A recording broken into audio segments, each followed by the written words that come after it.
real quick. So I will do revision real quick. Text one. So we started this text to understand that we are going from a journey to from Godas to Goswami. If we'll stay on this level of Godas, then so bhakti actually doesn't happen on this level. Bhakti happens on this level. Unless our senses are not controlled, then what bhakti we are doing?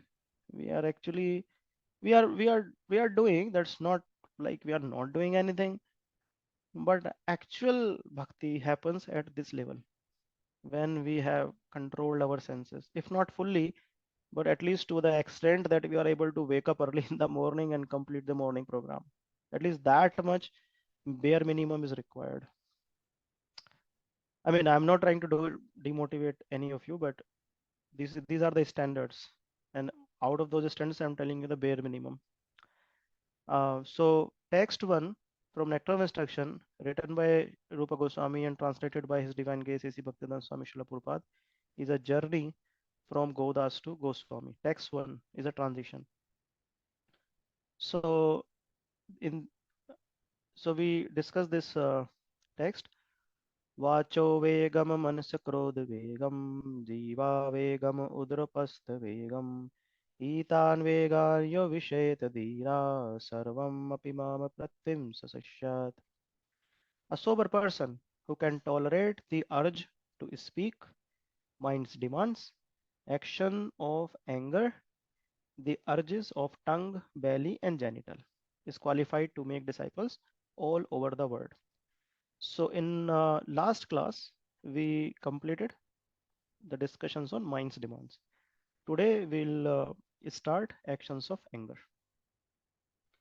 So we discuss all these 6 urges in detail, and how normal atonement that people do generally in this world is like elephant bath or grass cutting, or criminals, people police arrest them, put behind the bars, they come out, they again do the same stealing or again criminal activities, they again put behind bars. So we understood that why this is happening, because the very root of the problem is not being solved. And what is the root of the problem? The desires, the desire to commit sinful tendency. If that desire can be uprooted from the heart, then there will be no crime, right? Similarly, sinful tendencies, if they can be uprooted from the root, very desire can be uprooted, then makes sense, isn't it? So that was the first paragraph of Srila Prabhupada purport of this text that we discussed. Yeah, so we discussed that in more detail, and like that we completed our first class on this, and then the second class we discussed about prana shakti, that everybody carries some prana shakti in our body, and we lose a lot of prana shakti in speaking. And what are we speaking? Simply nonsense, political talks, gossips, and all. And what it results in: punarapi jananam, punarapi mananam, puranapi janani jathare shanam. Okay, so and then so again speaking only. Yeah, this was the last class that we discussed on mind. That mind is very chanchal and it is very difficult to control the mind, but how do we control it? We discussed about it. So today we'll discuss this topic of anger, how anger develops. Some of you who attended my Bhagavad Gita classes earlier this year, uh, this is the shloka from chapter 2. Krishna is explaining Arjuna about how anger develops, and he's explaining everything in a sequence. You know what comes first and what what um, what comes out of that. So stage one, then from stage one, what is stage two, what is stage three, what is stage four, and then eventually comes anger. So those stages Krishna is explaining in the shloka. So Krishna says, Dhyayato Vishayan Punsa Sangasteshu Pajayate Sangat Sanjayate Kama Kamat Krodha Abhijayate. Krishna says, while contemplating the objects of the senses, hmm, a person develops attachment for them. And from such attachment, lust develops.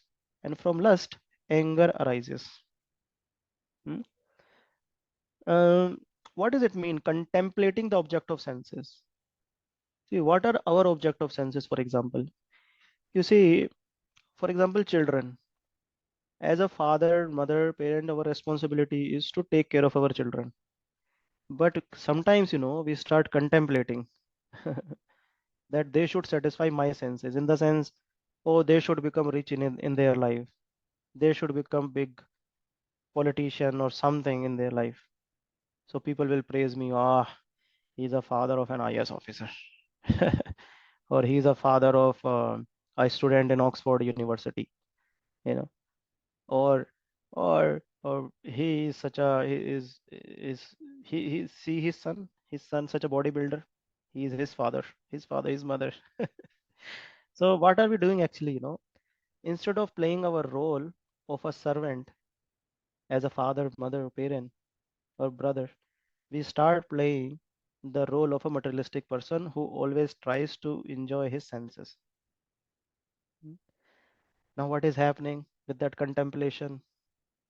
What is happening? We develop attachment for them. Mm. You see, if a security guard is there on a bungalow, then that security guard is not attached with the bungalow at all. He's just doing his duty. But i- but you but if he thinks that this bungalow is mine, then what? Then there is a problem, isn't it?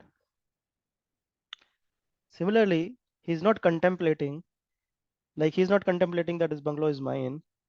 But if we start contemplating that the objects of this world, whether living or non-living, are mine, then it is a problem. Even if we think that they are mine, it's not a problem. But think that they are meant for my situation, that is a bigger problem. If we think that they are meant for my enjoyment, then it is a problem. And if we think that they are meant for me to give them the service as a role that Krishna has given me, then our life is easy. But the problem that doesn't happen actually. Problem starts when we start contemplating. Krishna is selling stage one. In stage one, contemplation is started. Contemplation is started. Now, what is the problem with contemplation? Ah, that is a bigger problem. Attachment is started. Now, what happens with attachment? Attachment gives rise to lust. What is the meaning of lust? People usually in this word think that lust means satisfying the sexual urges is called lust. No, but lust means, Prabhupada gives the definition. Prabhupada says lust means um, to gratify our senses from something which we don't own. Hmm? So everything belongs to Krishna. And if we go crazy in satisfying our senses from that particular object, this is the crazy state. Lust means crazy state to satisfy our senses. Like in the same example, um, uh, children are not behaving the way we want them to behave. Like generally in India, someone wants to become a musician, and parents are like, no, you should become IS officer. He can do by becoming a nice musician. He will do good in life. But no, you should satisfy my senses. You see, sometime people buy something, they will order on Amazon, they will buy something, product will come, and product is not working as they want. They become crazy. Like, what is this nonsense product? They'll throw it. Like this. Or they get a new job, and this new job is not working as they expected. Then again they. So what is happening? With the lust. Lust gives rise to what? Anger. You see, lust never gets satisfied. Hmm? Let's never get satisfied. It's like pouring ghee in a fire. Will fire be ever satisfied? No, right? You put more ghee, more ghee, more fire. It's like that, never satisfied. Lust is like that. You try to satisfy it, then it will never satisfy, and when it will never satisfy, again anger. Again more endeavors to satisfy it, but again more anger. So it's like a loop. It's like a loop. So what are we discussing, here? How anger develops? Anger develops from the contemplation on the object of senses. When we think of objects, in the sense that I want they should be satisfying me, then it is a big problem. Which means all the endeavors that I'm doing is for my objects to satisfy me. You understood the problem? You understood the concept, right? For example, I am do as in the same example, I am doing all endeavors in my life, so my children can give me the enjoyment that I want. Why I'm doing a lot of endeavors? So I can raise my children. Okay, that's fine. But what is your objective? My objective is that my children become a doctor and satisfy my false ego that I am the father of this doctor. Children like that. So the contemplate, I bought a new car. I'm doing hard labor. Why? Because I want to buy a very costly car. Okay. So and then from that car, I want to do this and that enjoyment. But my expectation are very high. When I bought the car is not giving me now that level of enjoyment. Or even if that gives me that level of enjoyment, but now I start contemplating on more object because lust never satisfies, contemplation, attachment, lust. You bought the car, your lust will never not be satisfied. Again, contemplation will start, and again, lust will come. So anyway, and everything when eventually gets to anger, so there are two type of anger that happens actually. One is called explode, other is called implode. What is explode and implode? Explode means, oh, there is an anger and immediately start shouting. How can you do this, that, do. There is explode. Explode means you see some reaction coming from the person outside. I mean, you can see the person is shouting or throwing his stuff like that. Explode. And what is implode? Implode means anger inside but not showing outside. I'm not liking what you did, but now I will not talk to you. Implode. I'm imploding inside. I can't. Okay, I will just ignore that person completely. I'll not talk to you at all. The two reactions: implode and explode. Now you see whether it is implode and explode. Both of them are very powerful energy, isn't it? Anger is a very powerful energy. It's a very powerful energy. It's so powerful it can is if we channelize it properly, which means we can um, do really constructive work from this.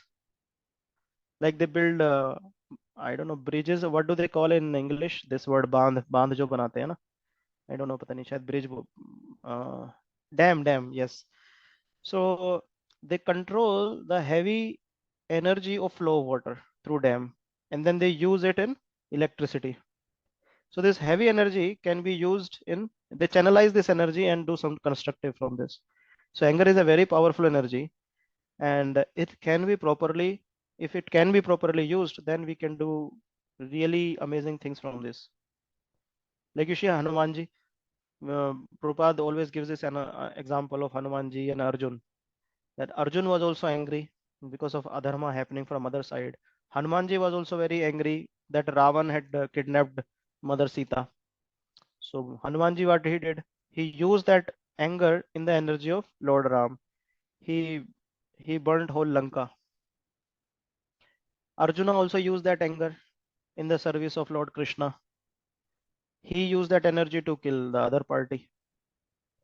Our dear Srila Prabhupada, when he was studying in a church college to these Christian teachers, they used to blaspheme Vedic culture, our, you know, the culture that we follow, scriptures and all. So Prabhupada didn't do anything that time, but you see later on he came to the Western world, and so many Christians, so many people in the Western world, he made them follow our culture, isn't it? So that channel is very important. How do we channelize that energy? Now, some of you must be thinking that, okay, conceptually we understand, but how what do we do in the heat of the moment? Correct, no? That is, so all of us are in the same boat.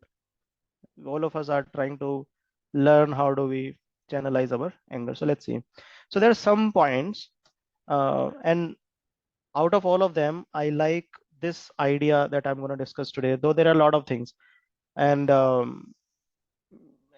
we can't follow everything. Like, 100 people are talking about 1,000 things to do, but based on Purupad purport and based on what I have learned from senior devotees, I try to put one formula here and then we can discuss this. So I call this formula as ACT.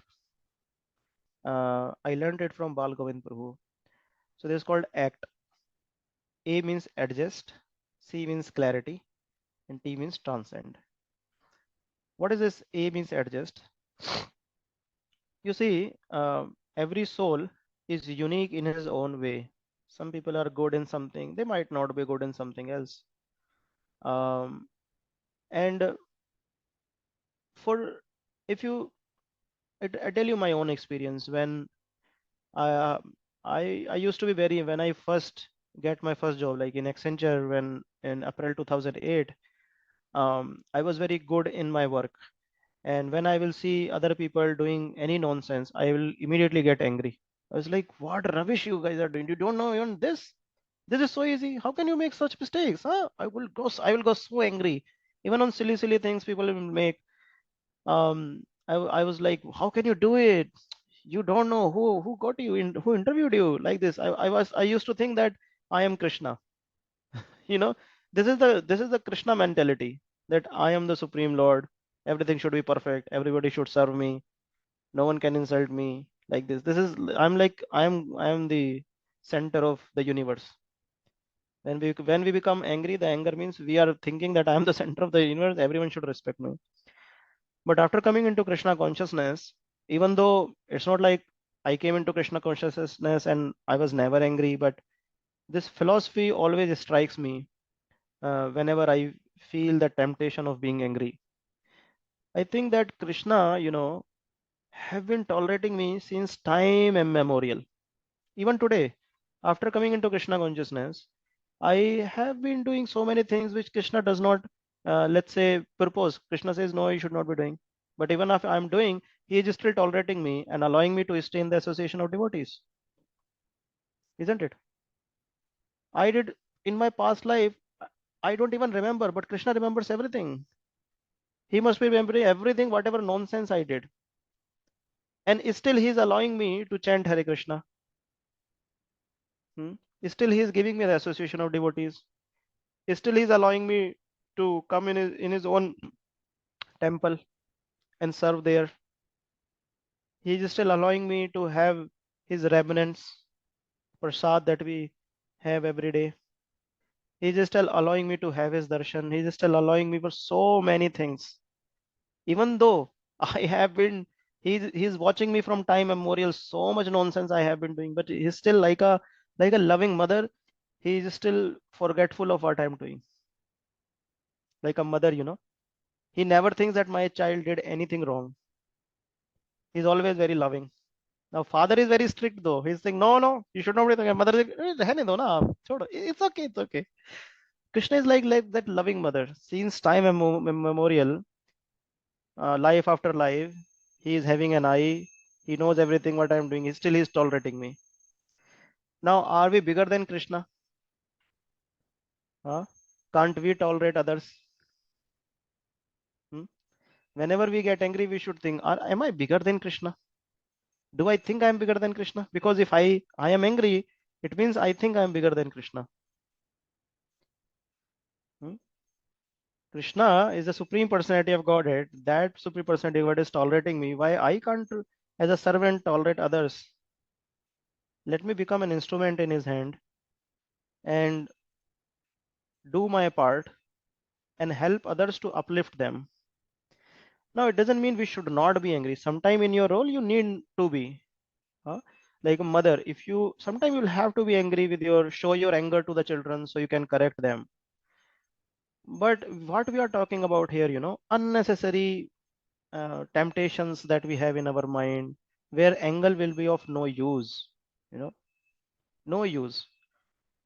And so whenever you think, whenever there is a situation of anger, we should think that Krishna has been tolerating me even now, even after coming into Krishna consciousness.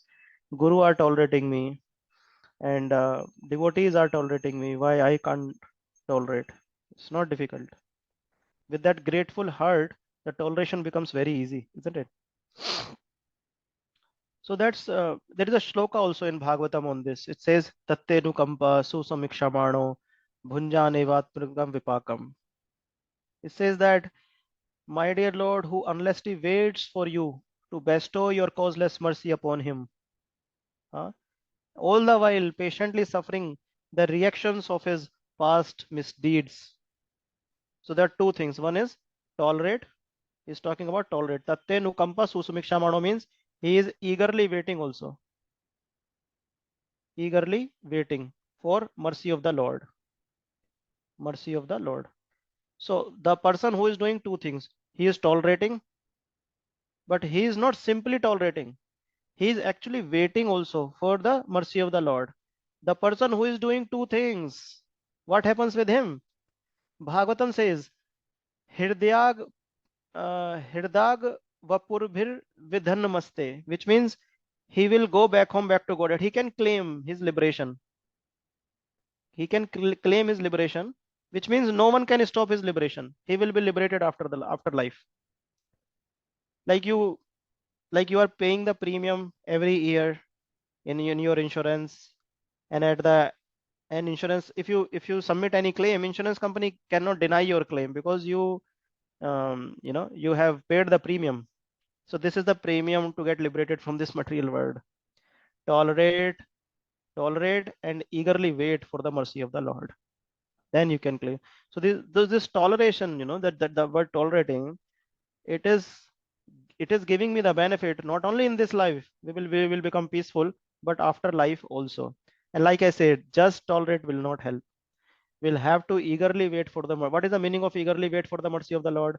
Which means we'll have to heavily chant. We'll have to chant. Chanting is the prayer that, like you shout on someone, says, you shout on someone. Someone is going and you say, Devesh, Devesh, and there's like, who is there?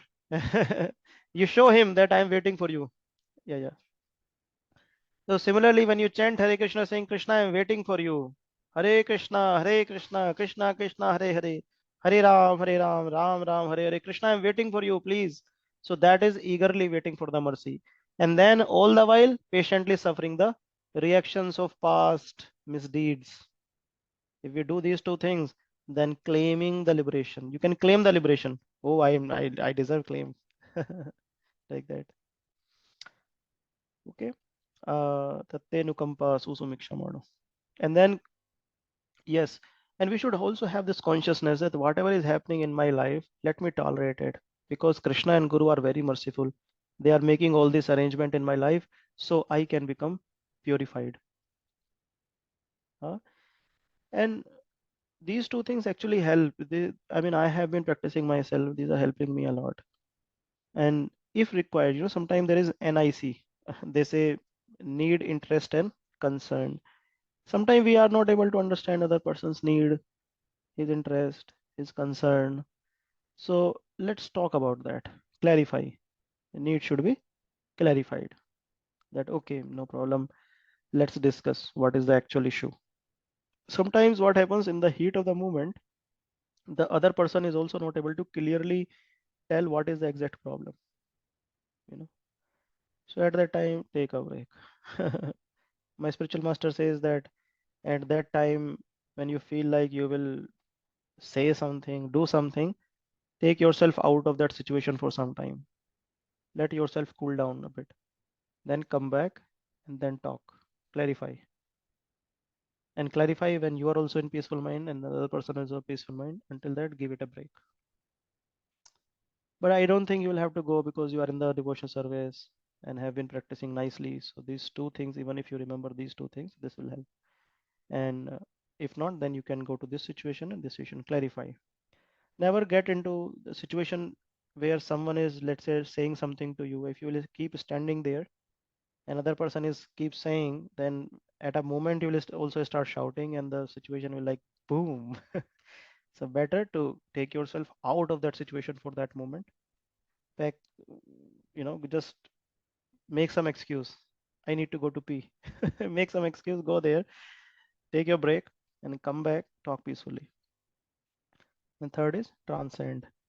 Clarification also sometimes he will clarify, she will clarify, though will not make sense to you. Then transcend. Transcend means, see, if you engage, this is every devotee says the same this thing, right? When they engage in Krishna's service, all these distractions, doesn't bother them much because they for example, you are preparing garland for the Lord. I know Smita Mataji comes like every week in our temple. So right, when you are preparing garland for the Lord, um, you are not that much disturbed as much you would be when you will not be doing anything, isn't it? So it's always better to engage in service of the Lord, whether in the temple or at home. At your home, you can have deities and serve them as your own personal deities.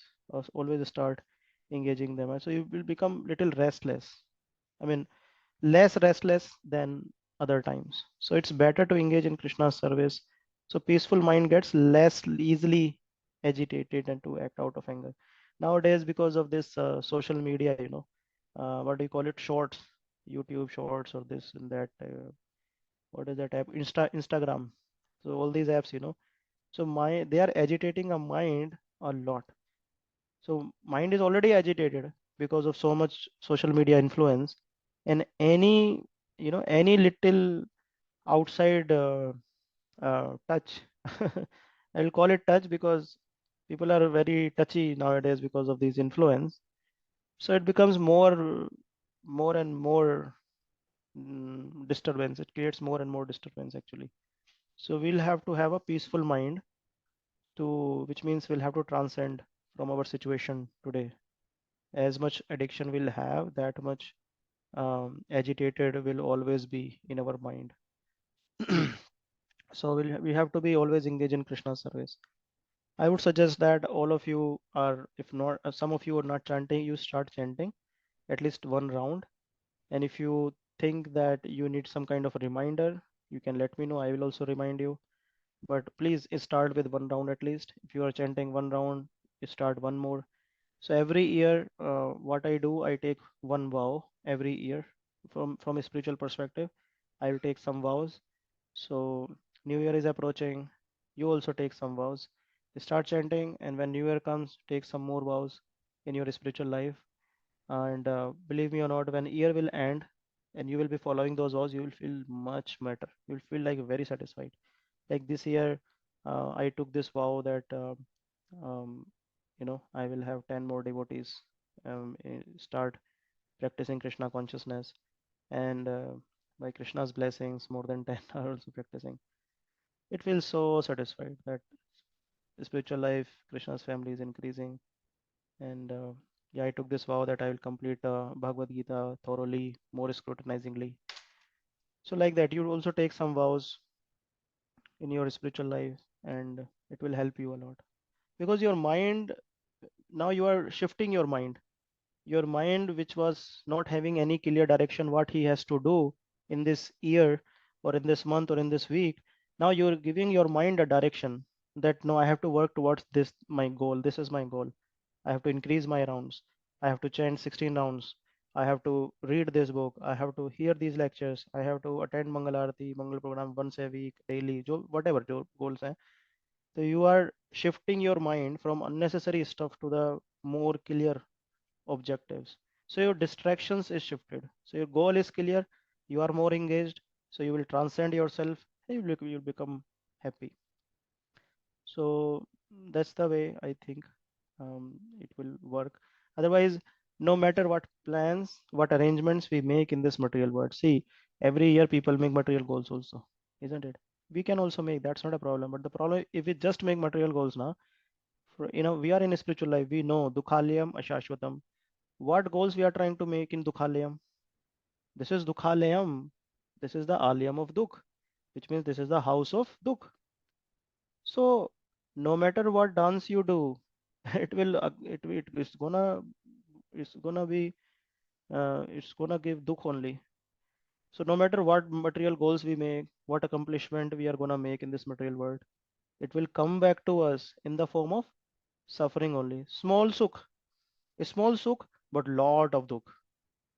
So what is the goal? What is the point of making just material goals? We can make some material goals, but our objective, main objective should be spiritual goals. And believe me or not, for last 4 years I am practicing it.